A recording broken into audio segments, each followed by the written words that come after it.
Hi, this is Chris and this is Riding Reviews. Today we're going to be looking at the Zontes T310 motorbike.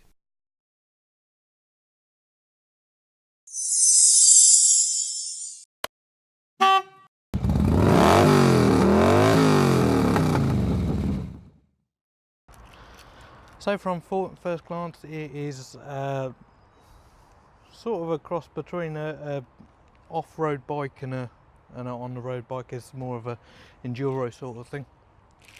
So here's the keys. Comes with one button, there is no actual physical key. So this is the first start. You've got to hold down your lock button, press it once and it comes on. Wait for it to finish priming, hold in the clutch. So there you are. So this one's got a couple of features that you may like. The exhaust will never get hot, so you can touch it all the time without fear of burning yourself. Aluminium swing arm. It's water cooled and it comes with this protective frame on it. Has combined braking, ABS. Also some other things is you can turn the ABS on and off. Has electronic fuel. Can't do that then. You can lift the screen up and down. The seat lock is electric, and you can also change the map on the go. We'll do some more specifications later on in the video, just so that we're just having a quick look around at the minute. So physical size, it is a bigger bike, so you may have to be slightly taller to ride it. There's a couple of quirks on it that I'm not 100% sure on. Number one, it's got a lithium-ion battery on it, but the battery is fairly small, so if you leave it for any more than 2 weeks or so, you will have to recharge it. The issue is when the battery goes flat, it's a bit of a pain to open it up. If you've got a 12-volt power supply, there is a compartment under here that you can plug it into, and you'll be able to open up the seat. There is also under here a mechanical bit where you're pushing a screwdriver and that'll open it up. The other thing is because it's obviously one of the sensor keys, is if you go, I think it's something like 50 yards away, then it will stop working. The other thing is as well is if the bike display isn't on and you're pushing it, what happens is the steering lock will come on. So you have to make sure that when you're pushing it about, the lights are always on the dash.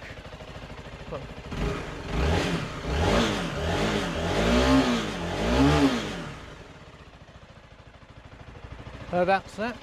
We'll go round for a test ride and we'll see what happens. Hello everybody and welcome back after your holiday break. I hope you all had a good Christmas and a happy new year. The first bike we're going to review this year is the Zontes T310. To ride this bike you will need an A2 license, and it is one of the fastest bikes you can ride on the A2. Let's talk a little bit about spec. So this is quite a high spec bike for the price. It comes with a 312cc liquid cooled 4-valve single engine, and that comes in at 34 brake horsepower and 22 foot-pounds of torque.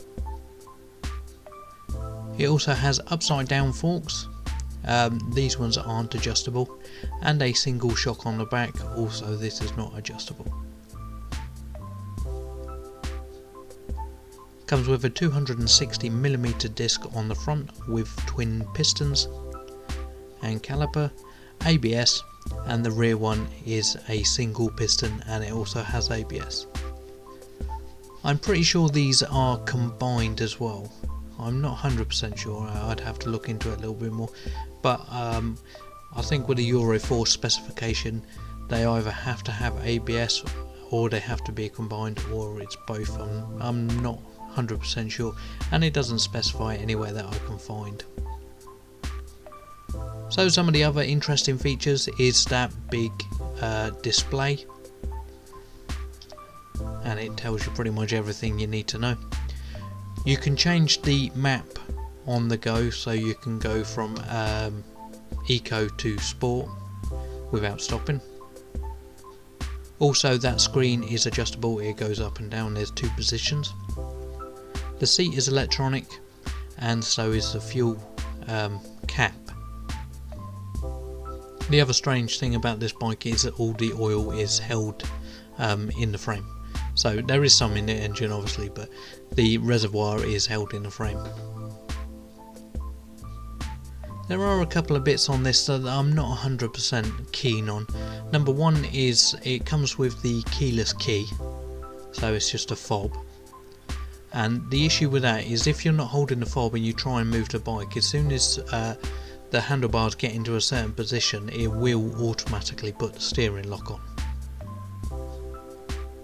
Which, if you're pushing it and you're at a certain point and the steering lock comes on, there is a possibility that you can drop it. Also, it has a lithium ion battery, and the first thing I noticed about this was how small it is. Because of all the parts on the bike are all electronic, you would have thought they had a bigger battery. Now the battery is fine for riding about and it won't lose charge. The issue comes when you want to store your bike for a little amount of time. Because the seat's electric and the tank's electric, it's a bit of a faff when you come to your bike after say 2 weeks of it sitting there and you obviously can't open it because the push button on the seat doesn't work. Also built into this bike is on the left hand side down at the bottom there is a push button switch, because when the bike's been sitting for I think it's like 3 or 4 days and it detects that the battery voltage is low, it cuts all power off to the bike, and to restore that you have to hold your finger down on the button on the side to restore it. There is actually a charging port already built into the bike for a 12 volt charger, and that is just like one that goes into the back of your router at home. And if you are really stuck, there is a part on the bike where you can stick a screwdriver up it and that will open the seat also.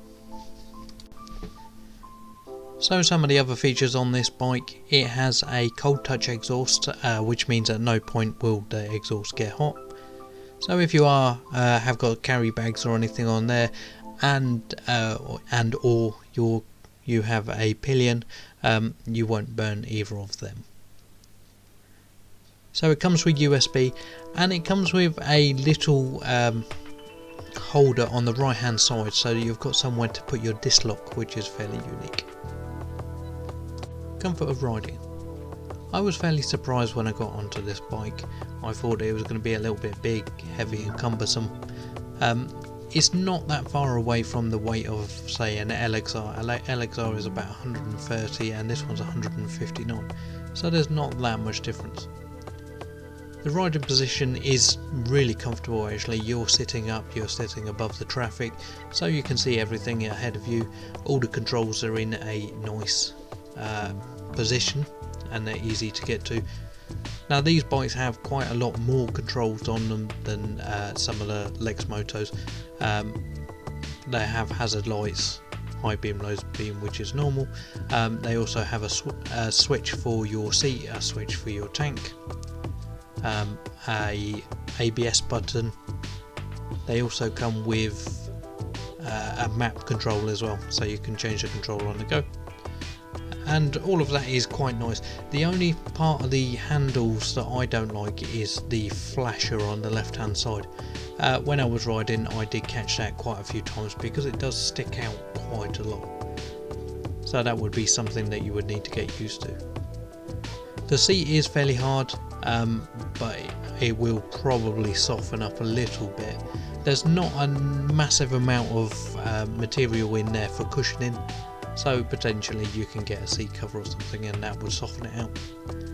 The actual riding position, as I said, is quite nice, and the suspension is supple, but not too much. You can still feel all the bits in the road that you need to feel, but it's not like you're going to break your rear end whilst riding it for a long period of time.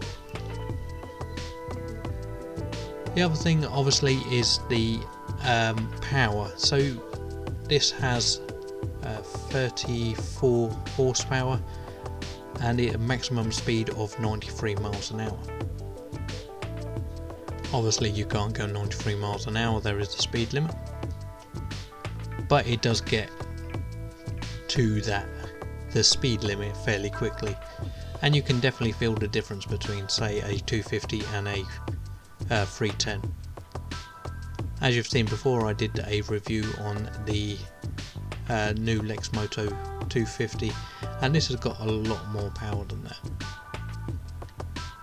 Also, that screen is going to be great for poor weather, because you can lift it up, and that means that all that rain and wind is just going to go over the top of your head.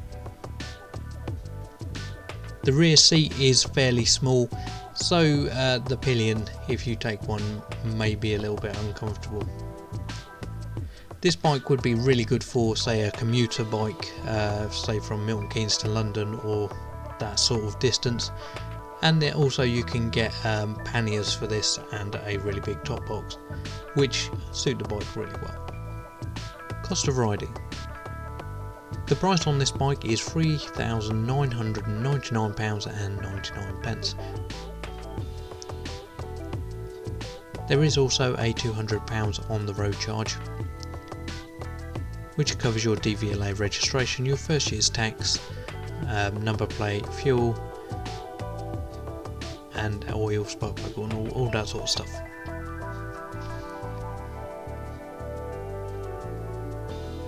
So the road tax on this after your first year would be £43, and your annual servicing cost should be somewhere in the region of £100, depending on obviously how much you ride the bike. If you do millions and millions of miles, then your servicing cost would be more, because you will have to get it serviced more often.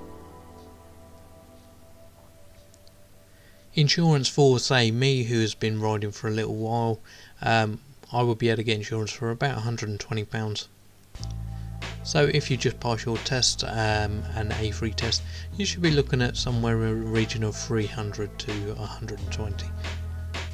I've never actually insured a bike like this, mine have always been bigger bikes, so I'm not 100% sure, it's just an educated guess.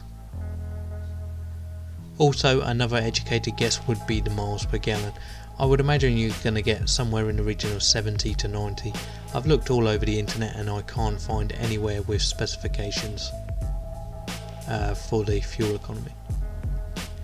It does come with a 17 litre tank, and at the pump at the minute I think is £1.28, so that should be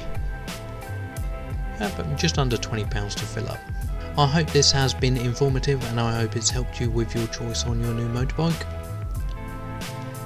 Please comment below if you've got anything to say, hit that thumbs up, subscribe to my channel and hit the notification bell so you can stay updated to all my latest content, and as always, ride safe.